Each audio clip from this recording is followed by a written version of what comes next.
প্রিয় বন্ধুরা, আসসালামু আলাইকুম। সবাই কেমন আছেন? আলহামদুলিল্লাহ, আমিও ভালো আছি। নির্বাচন সংক্রান্ত কিছু বিষয় নিয়ে একটু আলাপ করতে চাচ্ছিলাম। সেটা হচ্ছে, বর্তমানে বাংলাদেশে নির্বাচনী হাওয়া বয়ে চলেছে। এই নির্বাচনে সৎ, যোগ্য প্রার্থীকে সবাই ভোট দিবেন, এটাই সবার প্রত্যাশা। আগামী দিনে বাংলাদেশের রাষ্ট্র ব্যবস্থায় যেন একজন বা একদল আদর্শবান সৎ নাগরিক দ্বারা সরকার গঠন হয়, তাহলে আমরা অনেক দিনের লালিত স্বপ্ন, অনেক দিনের আকাঙ্ক্ষা যে বাংলাদেশের রাষ্ট্র ব্যবস্থায় দুর্নীতিমুক্ত, সন্ত্রাসমুক্ত, চাঁদাবাজ মুক্ত একটা সমাজ আমরা চাই। এই বাংলাদেশের স্বাধীনতার পর থেকে অদ্যাবধি পর্যন্ত বাংলাদেশের প্রত্যেকটা সেক্টরে দুর্নীতির ডালপালা এত বেশি বিস্তার করেছে এবং ঘুষ, ন্যায় বিচারের অভাব, বিচার ব্যবস্থার অবনতি, সর্বোপরি দেশের প্রত্যেকটা সেক্টরে দুর্নীতি, অব্যবস্থাপনা এত বেশি হয়েছে যে আমরা সাধারণ মানুষ রাষ্ট্রের যেই সুফল, রাষ্ট্রের যেই অধিকার, নাগরিক অধিকার, আমাদের যে নাগরিক অধিকার, সেই অধিকার থেকে আমরা বঞ্চিত হয়েছি। আমাদের দেশে যদি রাষ্ট্র ব্যবস্থায়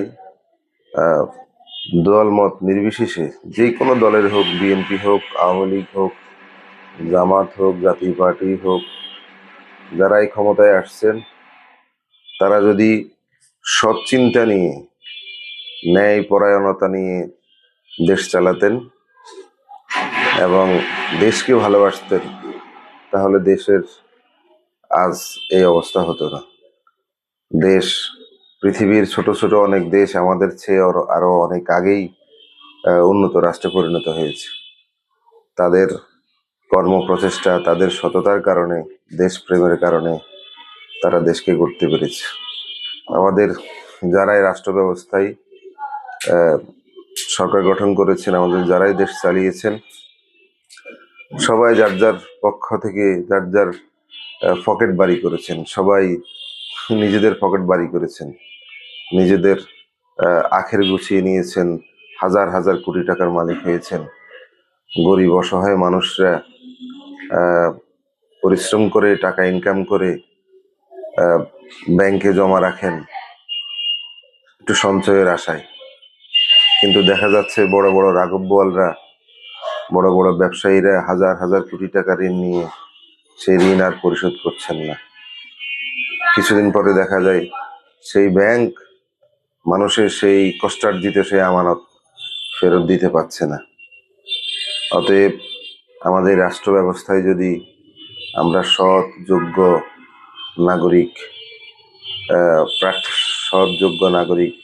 প্রার্থীকে আমরা যদি নির্বাচিত করতে পারি, আগামী দিনে যেই দলই সরকার গঠন করুক, আমরা যদি ব্যক্তি হিসেবে ভালো মানুষ, সৎ মানুষকে আমরা নির্বাচিত করতে পারি, তাহলে আমরা আশা করতে পারি যে বাংলাদেশের আগামী দিনের চেহারা উজ্জ্বল হবে। আগামী দিনে আমরা ভালো কিছু আশা করতে পারি।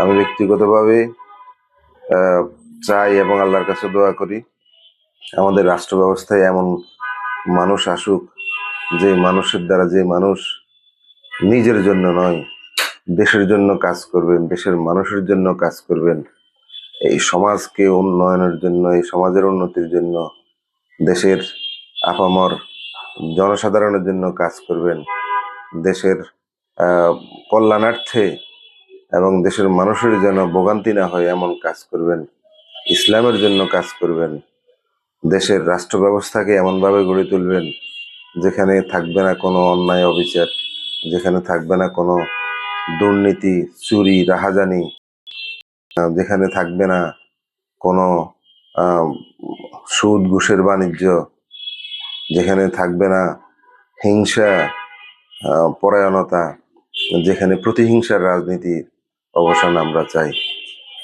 তো সর্বশেষ সবার কাছে উদাত্ত আহ্বান, যার যার জায়গা থেকে এমন ব্যক্তিকে নির্বাচন করুন। স্পেসিফিক কোনো দলের নাম আমি উল্লেখ করতে চাইনি। আপনার দৃষ্টিকোণে, আপনাদের দৃষ্টিকোণে যেই মানুষটিকে সৎ মনে হবে, যোগ্য মনে হবে, দেশের জন্য কাজ করবে, এই সমাজের জন্য কাজ করবে, এই সমাজের অবহেলিত মানুষের জন্য কাজ করবে, এমন প্রার্থীকে বিজয়ী করুন।